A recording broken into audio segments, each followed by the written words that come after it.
त्या निर्णयामुळं अनेक लोक अस्वस्थ आहेत, अनेक लोक त्यांचे हितशत्रू झालेले आहेत. मला असं वाटतं की हा हितशत्रूंपासून असलेला त्रास आहे. दीपक केसरकरांचं सुद्धा नाव आहे, आशिष शेलार सुद्धा आहे.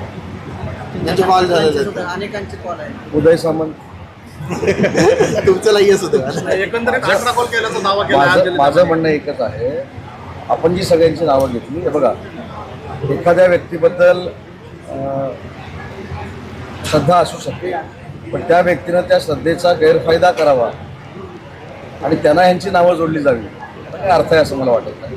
ज्या माणसावर काही लोकांचा विश्वास होता, आपण त्यांची नावं घेतली, आपण शाहील यांनी फोन केला, त्यांनी सर्वसामान्य लोक पण आहेत, पण कसं आमदारांनी फोन केला की त्याची न्यूज होते, मंत्र्यांनी फोन केला की त्याची न्यूज होते, पण त्यानं त्यांच्या फोनचा गैरफायदा घेऊन जे कृत्य केलं आहे त्याचं समर्थन कोण करत नाही.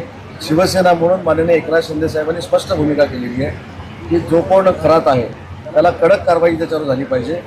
त्यानं असहाय्यतेचा फायदा घेऊन जे जे काही उद्योग केलेले आहेत त्याला अशी शिक्षा झाली पाहिजे की परत असं धाडस कोण महाराष्ट्रामध्ये नाही देशामध्ये करणार नाही, अशी शिक्षा झाली पाहिजे.